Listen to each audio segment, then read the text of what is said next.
नमस्कार. बैल गेला आणि झोपा केला ही म्हण तुम्हाला माहित आहे का? साफ म्हणून भुई थोपटणाऱ्या माणसांची कथा तुम्हाला माहित आहे का? असाच सगळा प्रकार महाराष्ट्राच्या राजकारणात, देशाच्या राजकारणात बघायला मिळतोय. काय आपल्यात जोर नसला आणि काही जमलं नाही की दुसऱ्याला ब्लेम करायची सवय असते. अशीच एक म्हण आहे, नाचता येईना अंगण वाकडं. जमतच नाही कारण अंगण खराब होतं, असा सगळा तो प्रकार. राहुल गांधींनी आरोप केला आणि आमचे काका सुद्धा राहुल गांधीच्या तालावर डोलू लागले. मग वो सपेरा बिन बजाने लगा और ये उसके ऊपर शुरू नागिन डान्स. आता या सगळ्यांच्या मध्ये काही मूलभूत प्रश्न उपस्थित होतात. मुळात निवडणुकीमधली मतदार यादी, या मतदार यादीवरचे आक्षेप हा एक मुद्दा आहे. दुसरं बोगस मतदान, खोटं मतदान हा मुद्दा आहे. आणि तिसरा ईव्हीएम वरचा आक्षेप, म्हणजे मतमोजणीमध्ये झालेली गडबड, हा तिसरा मुद्दा आहे. रोज नवं काढायचं. राहुल गांधींना तर मला पहिल्यांदा कॅल्क्युलेटर देऊन एक रेकॉर्डर बसवून त्यांनाच रोज ऐकावं लागेल की संसदेत तुम्ही एकदा 70 लाख म्हणालात चोरले, एकदा 1 कोटी म्हणालात, पुन्हा 60 लाखावर आलात. अरे बाबा, चोरले किती ते तर सांगा. म्हणजे ब्लॅकचा माल घरात साठवून ठेवलाय आणि हिशोब लावून जेवढ्याची पावती आहे तेवढ्याच सांगणारा माणूस जशी गडबड करतो ना पोलिसात फिर्याद देताना, तसा काहीतरी राहुल गांधींचा प्रकार होतोय. आपण बाकी राहुल गांधींना काही नाव नको ठेवायला, काकांना काही नको बोलायला. आपण फॅक्टवर बोलूया, एकेका मुद्द्यावर बोलूया. मतदार यादी तयार होण्याची प्रक्रिया गुपचूप नाही होत. म्हणजे निवडणूक आयोगाने आपल्या अधिकाऱ्यांच्या कानात सांगितलं, हॅलो मतदार यादी करून घ्या, आणि मग ते अधिकारी गुपचूप भाजप जवळ गेले, म्हणाले हॅलो मतदार यादी करून घ्या, आणि मग भाजपने एक यादी काढली, ती मतदार यादी दिली, ती मतदार यादी फायनल झाली. असं नसतं होत, असं नसतं होत. मतदार यादी तयार करतानाची एक प्रक्रिया असते, ती यादी फायनल होते. बरं, ती फायनल होत असताना प्रत्येक पक्षाचे बूथनिहाय एजंट असतात. त्याला BLA, बूथ लेवल एजंट हा शब्द आहे. आता मी तुम्हाला ताजं चालू आहे म्हणून बिहारचं उदाहरण सांगतो. बिहारमध्ये भारतीय जनता पक्षाचे 55,338 BLA नियुक्त केलेले आहेत. जनता दल युनायटेडचे 36,550 BLA नियुक्त केलेले आहेत. तर लोक जनशक्ती पार्टी रामविलास या पक्षाचे 1,210 BLA नियुक्त केलेले आहेत. आता हे प्रत्येक जण जिथे आपल्याला लढायचं आहे तिथे करत असतात. या सगळ्यांची आघाडी आहे म्हणून मी तुम्हाला यांचा आकडा सांगितला. काँग्रेसचे बिहारमध्ये 17,549 BLA आहेत. राष्ट्रीय जनता दलाचे, त्यांचा मित्रपक्ष, 47,506 BLA आहेत. CPIM या पक्षाचे 899 BLA आहेत. CPI लेनिन या पक्षाचे जवळपास 1496 BLA आहेत. तर राष्ट्रीय लोक जनशक्ती पार्टीचे 1913 BLA आहेत. साधारण 69,363 इतका हा आकडा जातो. साधं गणित आहे, आपण 70,000 गृहीत धरूया, बाकीचे छोट्या मोठे यांचे पक्ष धरले तरी. या 70,000 BLAनी बिहारची मतदार यादी तयार होताना या यादीत आपण असं गृहीत धरू की एका BLAला फक्त 5च माणसं सापडली. रोज तपासलं त्यांनी, यादी तपासली, 5च माणसं सापडली. 70,000 BLA आहेत. 5 × 70,000 गुणिले 70,000, 3.5 लाख लोकांची रोज पडताळणी करता येऊ शकते. एक माणूस 5 जणांची करू शकेल ना, रोज करता येऊ शकेल. आणि एवढे 3.5 लाख अर्ज रोज निवडणूक आयोगाकडे सादर करता येऊ शकतील की गडबड होते आहे. झालेत. निवडणूक आयोगाने याबाबतचा आक्षेप नोंदवा असं कळवल्यावर किती आक्षेप आलेत तुम्हाला बघायचंय? कागद दाखवतो, बघा कागद. 0.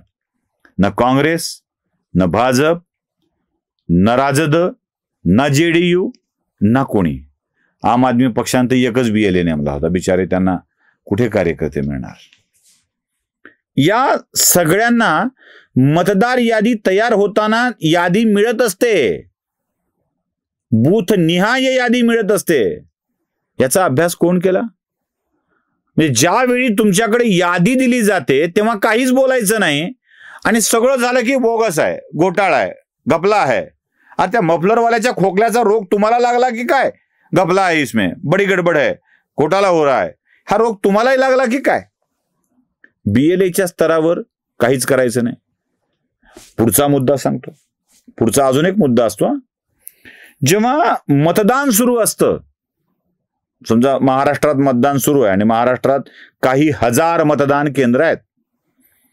एका विधानसभा निवडणुकीमध्ये 3 लाख मतदान असतात. साधारणतः 1000 मतदानाचं एक बूथ असतं. म्हणजे 1 लाखात साधारणतः 100 बूथ असतात. 3 लाखात 300 बूथ असतात. एका विधानसभा निवडणुकीत 300 बूथ असतात.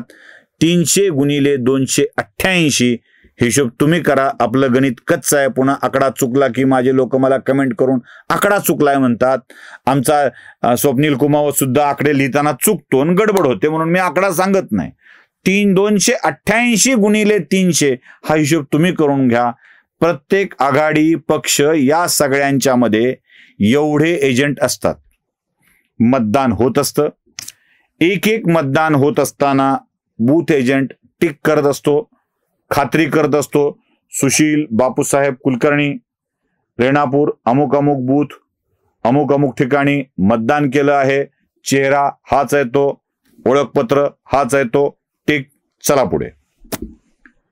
कारण बूथवरचा प्रमुख हा तुमच्या जवळचा असतो.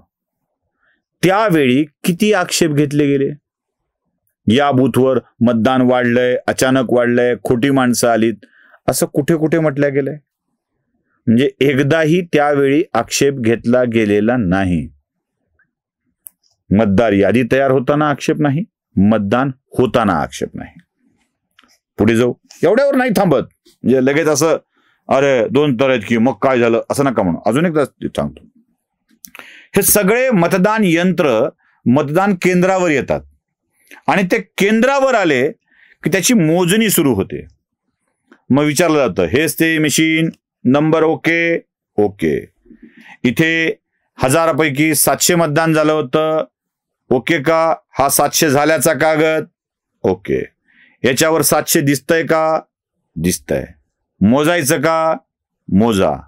त्याच्या आधी सील केलेल्या सह्या योग्य आहेत का? हो योग्य आहेत. आता उघडू का? उघडा. आकडा दाबला जातो. नंबर 1 कोणता आहे? नंबर 1 वर हा पक्ष आहे. नंबर 2 वर क्रमांकावर हा पक्ष आहे. किती मतदान? ओके का? पुन्हा बघा. ओके का? ओके. ठेवा बाजूला. पुढची मशीन. असं ते उघडलं जातं. त्यावेळेला मोजणी केंद्रावरचा मोजणी प्रतिनिधींनी किती वेळेला आक्षेप घेतलेले? नाही. म्हणजे मतदार यादी तयार होताना आक्षेप नाही, मतदान करताना आक्षेप नाही, मोजणी करताना आक्षेप नाही. सगळं झालं आणि आपली चड्डी गळून पडली की म्हणायचं आमच्या चड्डीला नाडाच नव्हता लावला. तेव्हा का अक्कल काय घास चरणे गई थी? एवढंही नाही कळत. हे 3 वेळेला बेइज्जत व्हायचं आणि 4थ्या वेळेला म्हणायचं की आम्हाला झोपीत होतो, आम्हाला कळलंच नाही. झोपायला कोण सांगितलं होतं? हा सगळा प्रकार म्हणजे निव्वळ मूर्ख बनविण्याचा उद्योग आहे. निव्वळ मूर्ख बनविण्याचा उद्योग. या सगळ्या विषयामध्ये जेव्हा ह्यांनी माहिती अधिकाराच्या अधिकारांतर्गत आणि बाकी वेळेला निवडणूक आयोगाला पत्र पाठवले, तेव्हा निवडणूक आयोगाने 60 पानाचं उत्तर राहुल गांधीला दिलंय. 60 पानाचं उत्तर. या 60 पानाच्या उत्तरात निवडणूक आयोगाने त्यांच्या सगळ्या शंकांचं निरसन केलंय. आता या बाबाला वाचता आलं तर, किंवा वाचायचंच नाहीये. मैं हूं ना. जसं उद्धव ठाकरे संभाजीनगरला येऊन म्हणाले होते, आजपासून संभाजीनगरचं, औरंगाबादचं संभाजीनगर करून टाकलं. मी म्हणतोय ना झालं. तसं मी म्हणतोय ना घोटाळा झालाय, घोटाळाच झालाय. वान नाही पण गुण लागला, ढवळ्या शेजारी पावळ्या बांधला, अशी स्थिती सगळी. तू म्हणतोय ना आहे, तू कोण? राज ठाकरेंनी फार छान प्रश्न विचारला होता. मी म्हणतोय ना. अरे मी म्हणतोय ना, तू कोण? तसं मी सांगतोय ना घोटाळा आहे, तू कोण बाबा? तुझ्या एवढ्या सगळ्या BLAनी मतमोजणी प्रतिनिधींनी कधीच आक्षेप घेतला नाही, मतदान प्रतिनिधींनी आक्षेप घेतला नाही, आणि आता घेऊन काय फायदा आहे? म्हणजे केवळ संभ्रम निर्माण करणे, भय निर्माण करणे, शंका निर्माण करणे आणि उगाचच हे घोळ करतात असं वातावरण तयार करणे. काँग्रेसचे आणि भाजपचे वाद गेले चुलीत. या देशातल्या व्यवस्थेवर अविश्वास निर्माण करणार असाल तर असंच उघडं नागडं केलं जाईल, एवढं लक्षात ठेवा. नमस्कार.